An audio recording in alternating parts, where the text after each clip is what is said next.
कितना बढ़िया सवाल है। देखिए कक्षा 10 गणित के महत्वपूर्ण सवालों में एक सवाल है। एक ठोस गोला है। क्या है? ठोस गोला है। ऐसा सॉलिड है, स्क्वायर को पिघलाया गया है, मेल्ट किया गया है, जिसकी त्रिज्या भी दी थी। कितनी त्रिज्या है? 10.5। इसी टाइप के सवाल आते हैं पेपर में। ठीक है, कतई चिंता नहीं करना, बड़े मजेदार सवाल है। देखिए धातु के एक ठोस गोले को पिघलाकर जिसकी त्रिज्या 10.5 सेंटीमीटर, ठीक है, इसको पिघलाया गया है। मैंने मान लिया कि ये कोई गोला है। ठीक, ये गोला है।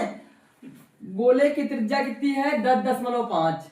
ये जो रेडियस है 10.5, इसको पिघलाया गया है। ठीक है, इसको कुछ इस टाइप से पिघलाकर अब दूसरी आकृति बनाई गई है। कह रहा ठोस पिघलाया गया, छोटे ठोस शंकुओं में दोबारा ढाला जाता। जब कोई चीज पिघलाई जाएगी तो कुछ ना कुछ बनाने के लिए पिघलाई जाएगी, है ना? जाहिर सी बात है, कुछ ना कुछ तो बनाया जाएगा उसका, इसलिए पिघलाया जाएगा। कह रहा छोटे ठोस शंकुओं में दोबारा ढाला जाता है। इसको पूर्णतया पिघला दिया गया। अब क्या बनाया जा रहा है? शंकु बनाए जा रहे हैं। क्या बनाया जा रहा है? शंकु बनाए जा रहे हैं। ठीक है, जिनमें से जो शंकु बनाए जा रहे हैं उनमें सबकी त्रिज्या कितनी है? 3.5 सेंटीमीटर। ये कुछ इस टाइप के शंकु बन रहे हैं। ठीक, ये शंकु बनाए गए। इसकी भी ये भी साथ में दिया गया। जो शंकु बनाए जा रहे हैं अपनी मर्जी के नहीं बनाए जाएंगे, उसके साथ में दिया भी गया। कह रहा है त्रिज्या 3.5 ही होनी चाहिए। तो ये रेडियस होती है इसकी, यहां से यहां तक 3.5 से ये रेडियस दी गई है। ठीक है, और साथ में हाइट भी दी जा रही है। नहीं कि गोला इतना बड़ा पिघलाओ और मार खींचे धरे देते हो शंकु शंकु, कोई ऊंचाई इसको मतलब नहीं। ऐसा भी प्रश्न नहीं कह रहा आप अपनी मर्जी का नहीं करेंगे। क्या नहीं करेंगे? अर्थात जो लेंथ और हाइट जो शंकु बनाए जा रहे हैं उनकी रेडियस और हाइट दी गई है। रेडियस 3.5 है और ऊंचाई कितनी है? 3। अब कह रहा है बताइए इतनी ऊंचाई वाले ही शंकु कितने बनेंगे यदि इतनी रेडियस वाला कोई स्फीयर को पिघलाया जाए। ठीक, तो मैंने मान लिया इस वाले गोले को पिघलाया गया है और शंकु बने हैं जिसकी 3.5 त्रिज्या है, ऊंचाई 3 है। ऐसे कितने शंकु बने? तो मैंने मान लिया कितने शंकु बने? n शंकु बने। ये मान के चल रहे हैं। यहां पर साथ में लिख भी दिया कि इन समाना शंकुओं की संख्या कितनी है? n। तो जो ये गोला है, जो इस गोले का आयतन होगा वही n शंकुओं का आयतन होगा। क्यों? क्योंकि उसी गोले को तो पिघलाया गया है, उसी गोले को पिघलाया गया। ठीक है, तो क्या लिखे? जब कोई चीज कहीं पर पिघलाकर, एक आकृति पिघलाकर दूसरी आकृति का निर्माण करेंगे तो जो जितनी भी आकृतियां बनानी होंगी उन सभी आकृतियों का आयतन बराबर होगा जो आकृति पिघलाई गई है, जो आकृति पिघलाई गई। तो लिखेंगे क्या? n शंकुओं का आयतन, n शंकुओं का आयतन, n शंकुओं का आयतन, है ना, बराबर ही होगा क्या? एक गोले का आयतन, है ना, गोले का आयतन, गोले का आयतन। ये आपस में क्या होगी? बराबर होंगे।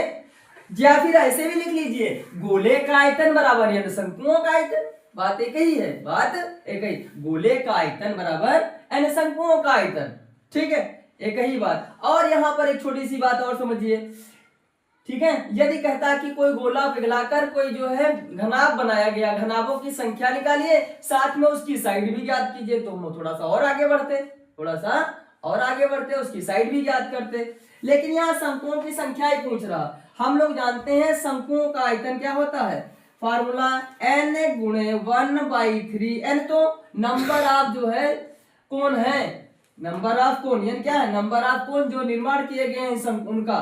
शंकु का आयतन 1/3 पाई r square. In this case r का काम 3.5 कर रहा का वर्ग। और हाइट शंकु कितनी है? 3। ठीक है, सूत्र ना लिख के सीधे मैंने फार्मूले में मान ही भर दिया है।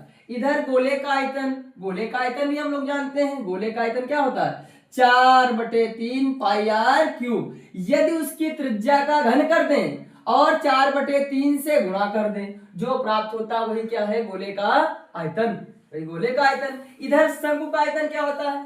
यदि हम उसकी त्रिज्या का वर्ग करें, हाइट से मल्टीप्लाई करें और साथ ही में 1/3 पाई से और मल्टीप्लिकेशन कर दें, है ना, अर्थात इसका आयतन क्या होता है?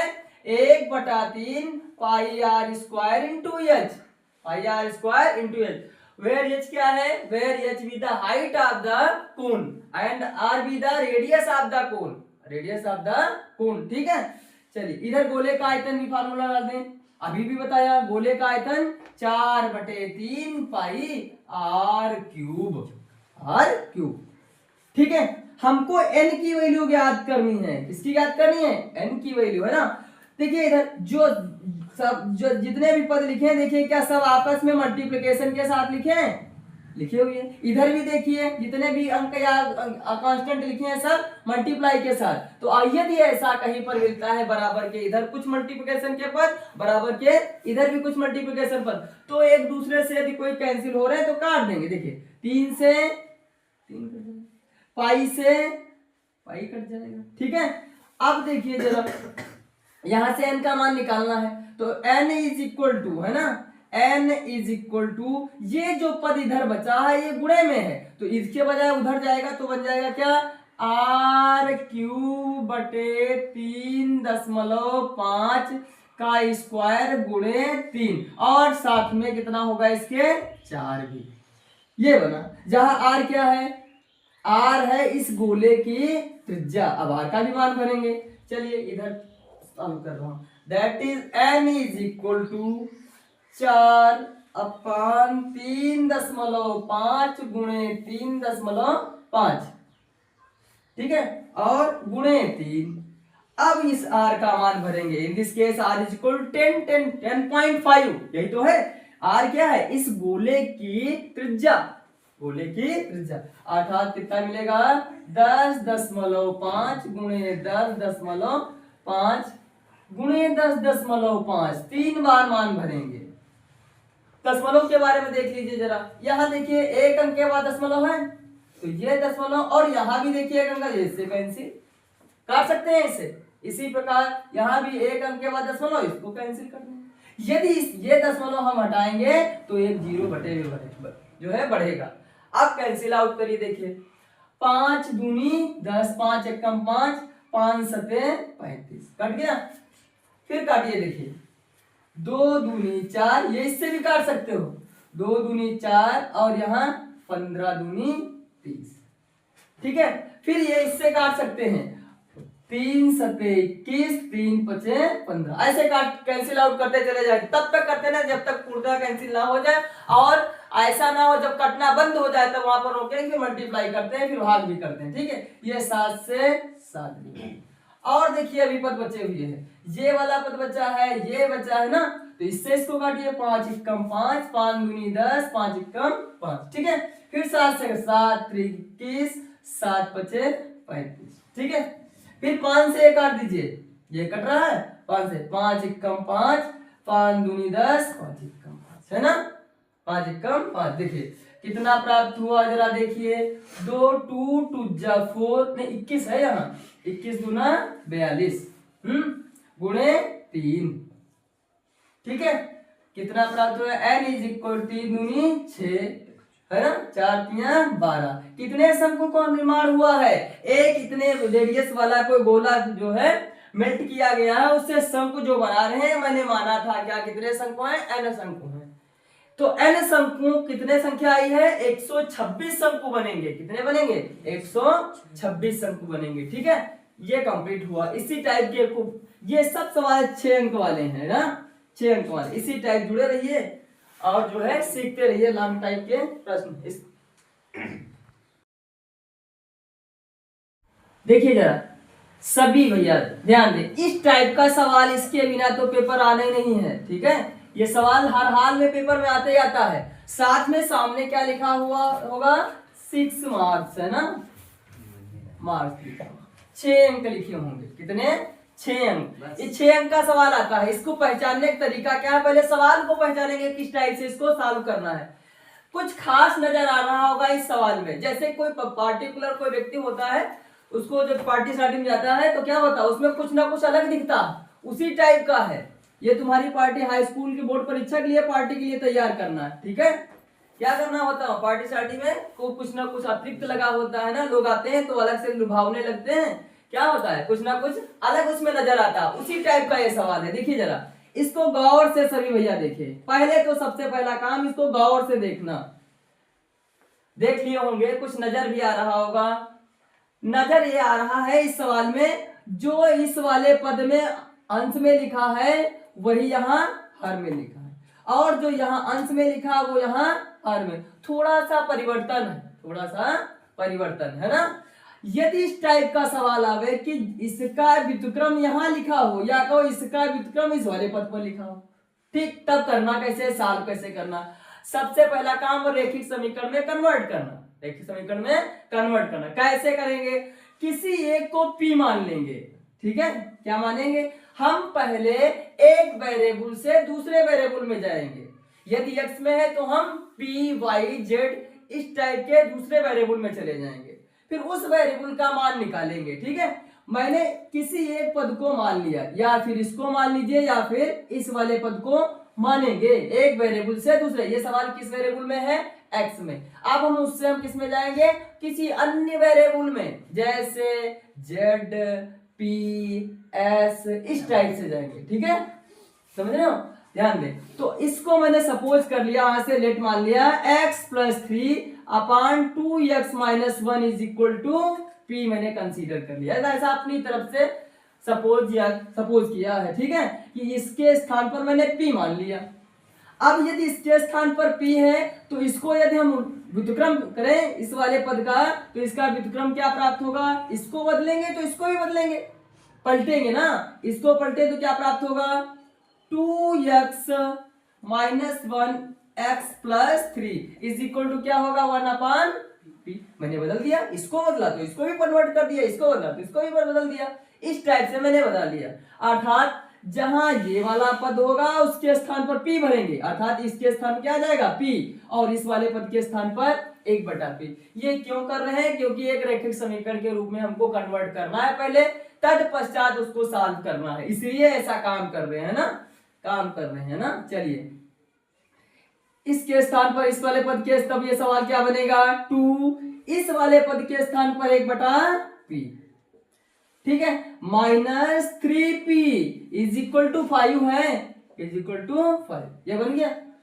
मल्टीप्लाई होगी इस वाले पद की, इसमें होगी, इसमें भी होगी, बट इसकी इसमें नहीं होगी, ठीक है, कुछ इस टाइप से 2 - 3p² is equal to 5p, ये बन गया।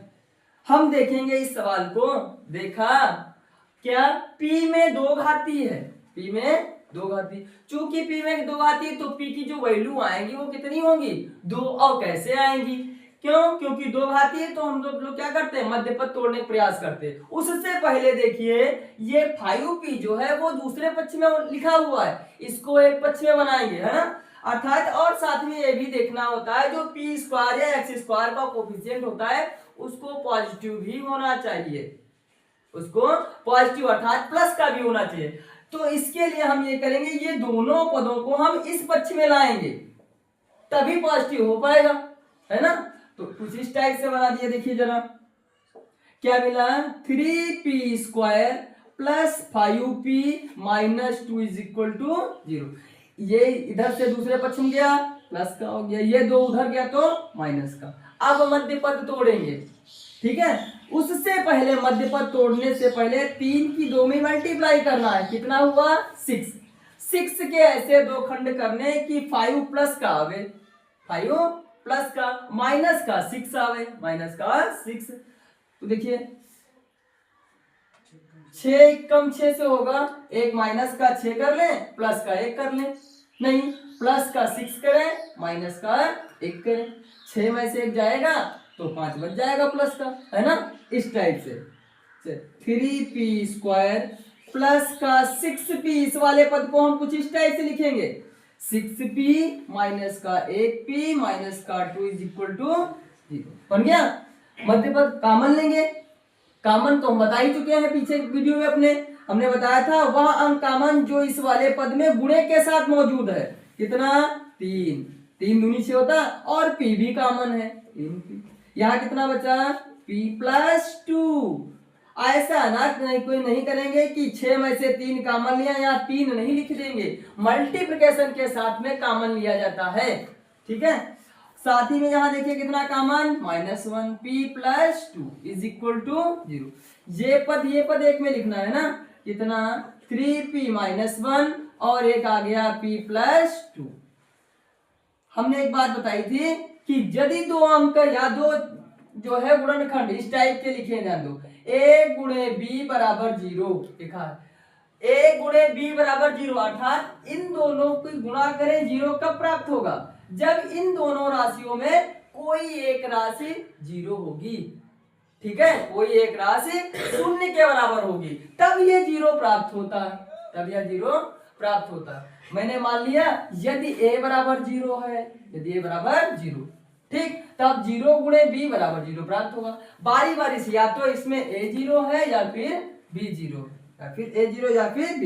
तो एक बार हम इस देखो a का काम ये कर रहा है, b का काम, एक बार इसको 0 बोलेंगे तब एक p का मान निकालेंगे। देखिए जरा कुछ इस टाइप से लिखेंगे, इफ 3p - 1 = 0।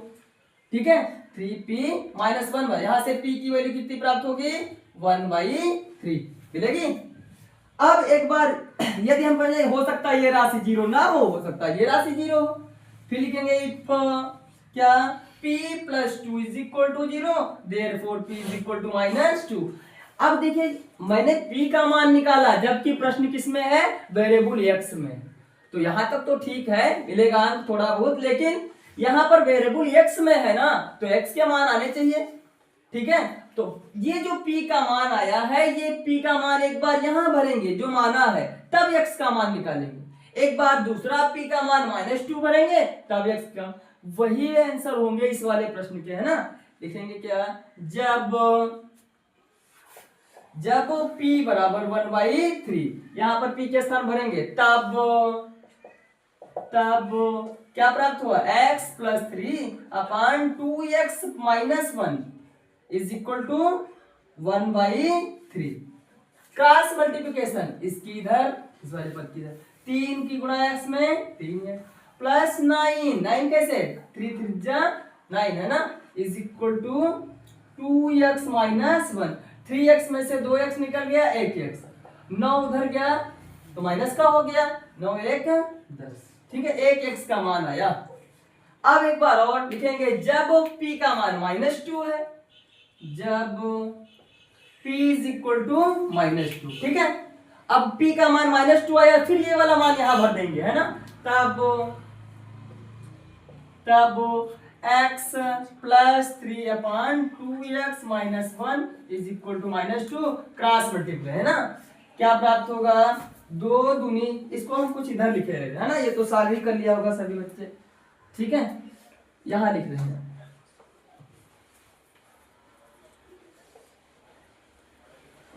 संपूर्ण पद यहां लिख रहा हूं, जब p बराबर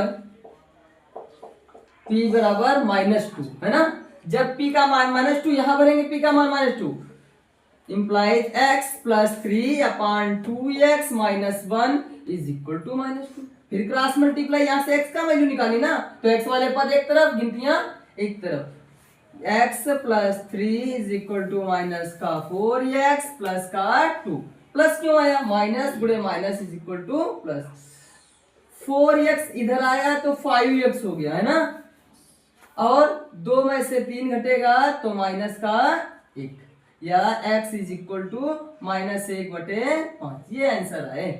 ठीक है, ये आंसर, इस टाइप का सवाल पेपर में आते जाता है। ठीक है, सबको लगाना है वहां पेपर में।